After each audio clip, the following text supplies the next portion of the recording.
The pounding started at 5:04 a.m. Not a knock, a fist. Urgent, relentless. The kind of sound that doesn't ask permission. It just reaches inside your chest and grabs. I was already sitting up before I knew I was awake. I looked at my phone, looked at the dark window, looked at the door down the hall like it might explain itself. It didn't stop. I grabbed my cardigan off the bedpost, shoved my feet into the nearest shoes, and moved. My heart was doing something it had no business doing at 5 in the morning.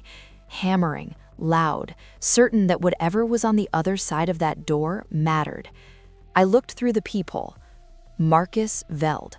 My neighbor, 3 houses down. 50-something, gray hair, the kind of man who waves from his driveway and never once stops to chat. 18 months I'd lived on this street. 18 months, and I could count our real conversations on one hand. I opened the door. The cold hit me first. That specific 5 a.m. cold. Not harsh, just settled. The kind that tells you the world has been awake without you for hours. Then I saw his face, and I forgot about the cold entirely. Marcus Veld did not look like a man who had walked 3 houses down in the early dark. He looked like a man who had survived something.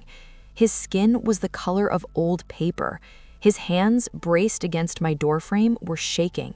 Faintly, but shaking. His eyes were locked on mine with an intensity that had no business existing before sunrise. Nadia. His voice was low, stripped of everything unnecessary. Don't go to work today. I stared at him. What? Don't go in. Stay home, lock your doors. He exhaled, glanced over his shoulder, quick, involuntary, like a man checking for something he already knew was there. By noon, you'll understand. Marcus, it's 5 in the morning. I know what you have. His eyes came back to mine. Don't go. And then he stepped off my porch, turned, walked quickly back up the street, head down, no explanation, no goodbye. Like a man who had said exactly what he came to say and could not afford to say more. I stood in the open doorway and watched him disappear into the dark. The neighborhood was completely still. One porch light on down the block, a dog barking at something it couldn't name, the first faint gray of a sunrise that hadn't committed yet. I should have gone back to bed. Every rational part of me knew that. I didn't move for a long time. My name is Nadia Voss, 29 years old, senior data architect at Meridian Systems, a title I had just earned 11 days ago after 3 years of work that would have broken most people. Today was my first Monday in the new role. My outfit was already laid out, my laptop bag was already packed. I had set 2 alarms. I stood in my hallway in the silence of a house that suddenly felt too quiet, and I made a decision. Not out of fear, not out of logic, but out of something older than both. I texted my manager, family emergency, personal day. I'll brief James on the morning review. Then I sat down at my kitchen table and I waited. The hours were brutal. Every sound in the house expanded to fill the silence. The radiator ticking, the refrigerator humming, the second stair creaking for no reason, the way it always did, the way I had always meant to fix. I heard each one like it was trying to tell me something. I checked my phone every 10 minutes. Nothing from Marcus, nothing from anyone. By 10 o'clock, I was restless. By 11, I was embarrassed. Nothing had happened.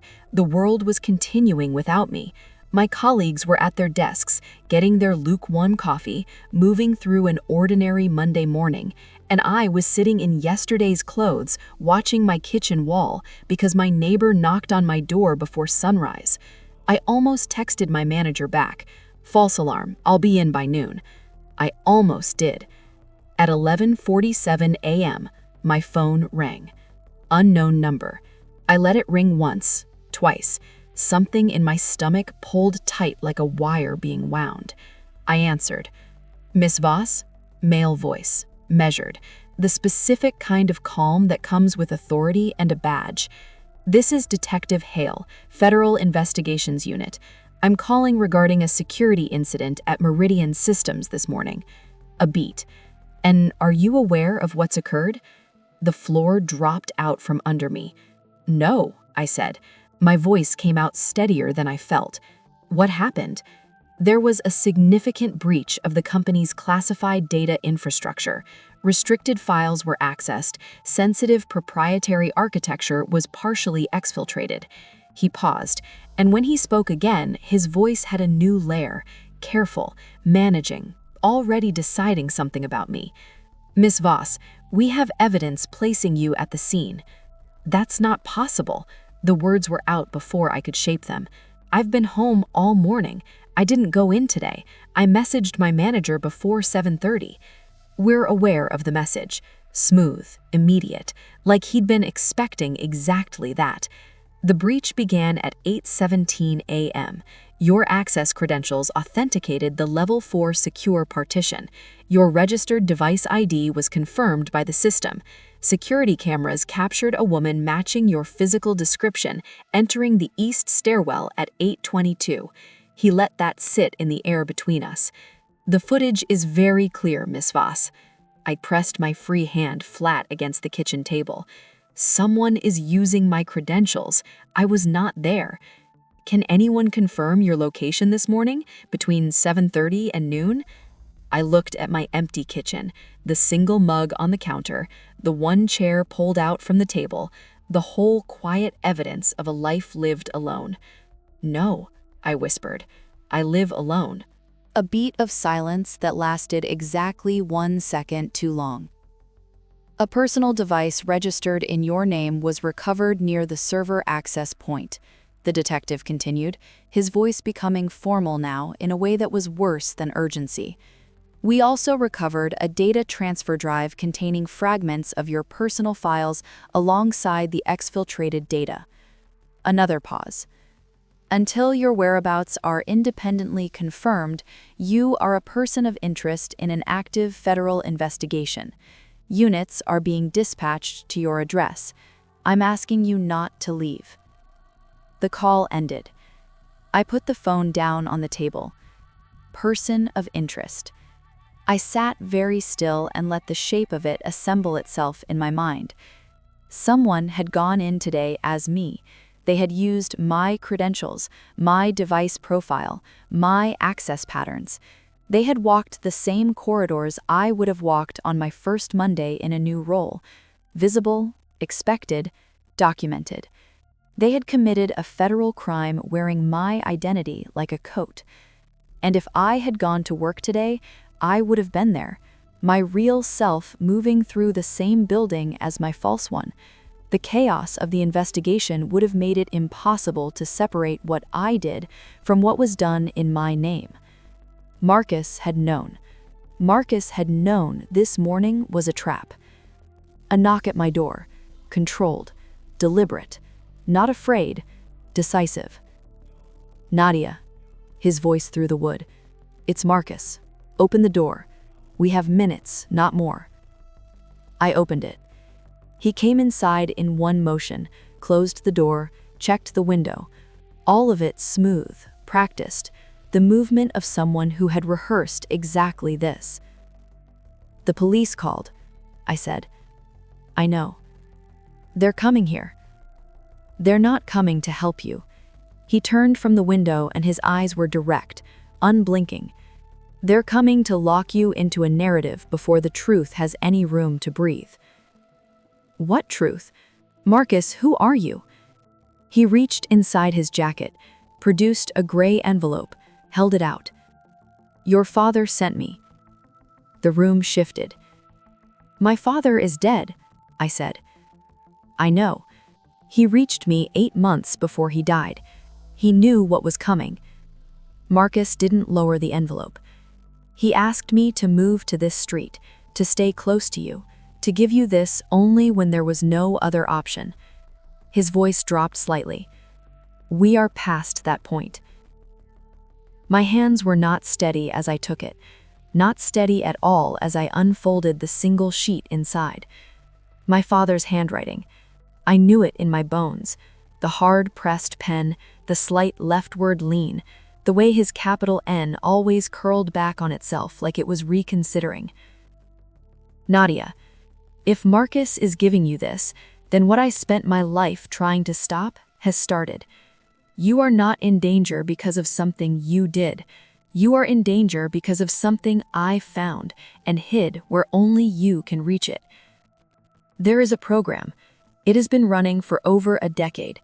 By the time I understood what it really was, it was too late for me to stop it alone. Everything I documented is waiting for you. Go with Marcus. Do not let them take you. If they process you into federal custody, you will vanish before any of this surfaces. I love you. I'm sorry I waited so long. Dad. I read it twice. The second time, I couldn't see the last line clearly. I set it down. What program? I asked. My voice came out quiet, stripped down to just the question. Marcus sat, and for the first time since he appeared on my porch in the dark, he was still. Your father was not a structural engineer. That was his cover. For 19 years, he worked as an embedded analyst inside a classified research consortium. His job was data integrity auditing across a specific government-adjacent project. He looked at me directly. A project called the Caldwell Architecture. I said nothing, just held the name in my mind. 12 years ago, Marcus continued, a privately funded group with federal clearance developed a predictive behavioral AI, not the kind that targets you with content, not the kind that recommends products. He paused, making sure I was with him. This system was built to model human decision-making under pressure with enough precision to predict, and then quietly shape, how large populations would respond to specific events, economic shocks, political transitions, public health emergencies, social unrest. My stomach was cold. It worked, he said, better than anyone expected, and the people running it realized they didn't have a research tool anymore. They had a lever, a machine for manufacturing consensus before the public knew there was a question being asked. His jaw tightened. Your father stumbled onto the real scope of it during a routine audit. He realized the program had stopped predicting behavior. It was engineering it, quietly, systematically, across 14 countries. You tried to expose it, I said. He spent 7 years documenting it. Transaction records, internal case studies, outcome validation reports written by the program's own researchers, documenting which elections they influenced, which public crises they amplified, which responses they manufactured. Marcus leaned forward slightly. Irrefutable, self-incriminating, the kind of evidence that doesn't require interpretation. And they found out. They found out, and they killed him, made it look clean. His voice was even, but his eyes were not. But they had a problem. He hadn't stored the evidence anywhere they could reach. He tied the access to you, to your biometrics, your identity.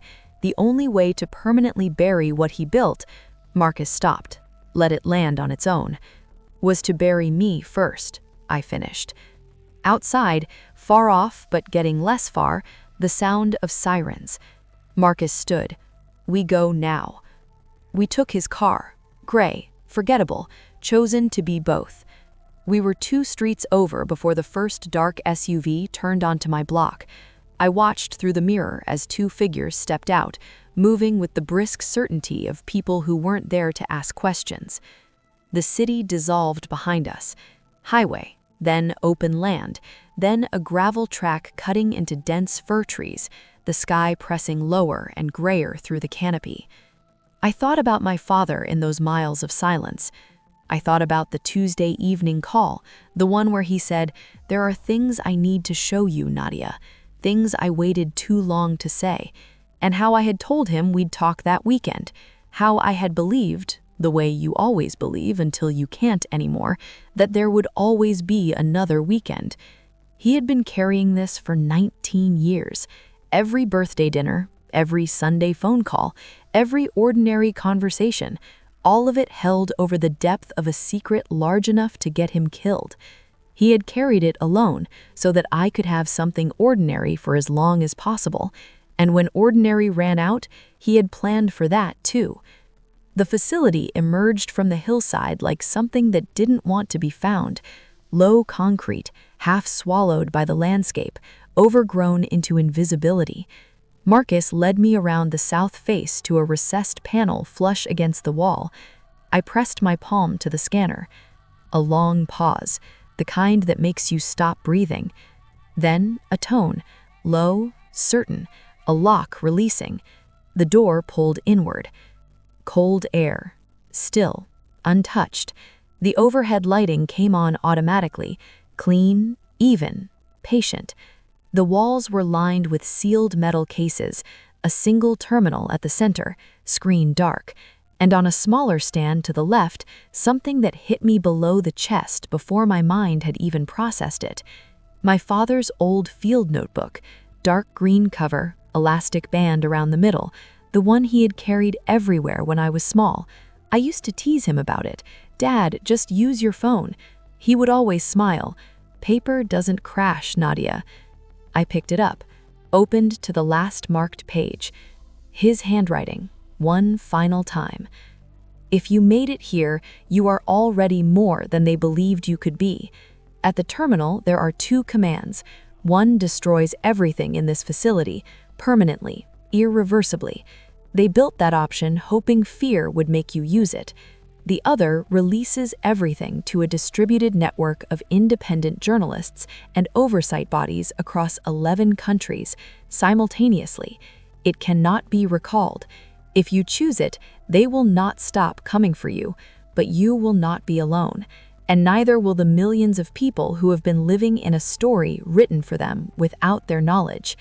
I trust you. I always have. Dad." I stood at the terminal. Marcus stood behind me, silent. He didn't try to influence me. He understood that this moment belonged only to one person. I thought about every engineered crisis, every manufactured response, every population that had been quietly steered and never knew the hand on the wheel. I thought about my father pressing pen to paper in a room exactly like this one, year after year, building something he knew might outlast him. Not because he was certain it would work, because he couldn't live with the alternative. I pressed the second command. The terminal hummed to life. A progress window opened. Quiet, steady, unstoppable. 1,200 files, 23,000 pages, 8 years of documentation, moving now through 64 separate channels to recipients across 11 countries. It could not be recalled. It could not be contained. It was already everywhere at once. An alarm, distant, then closing. "They found us," Marcus said, still calm. "Move." I picked up my father's notebook, tucked it under my arm. We ran. The trees closed over us. Above the canopy, rotor blades, searchlights cutting long white arcs through the dark, sweeping back and forth, looking for something they no longer had the power to stop. I was not the woman who had laid her clothes out the night before and set 2 alarms and believed her life was finally clicking into place. I was something older than that, something my father had seen in me long before I could see it in myself. They would keep coming. I knew that with complete clarity. But the truth was already moving faster than they could. And for the first time in my life, running, breathless, hunted, awake, I was not afraid. If you believe the truth belongs to the people, not to the ones trying to bury it, subscribe right now and drop your location in the comments, because what was released from that facility is only the beginning, and what's coming next changes everything.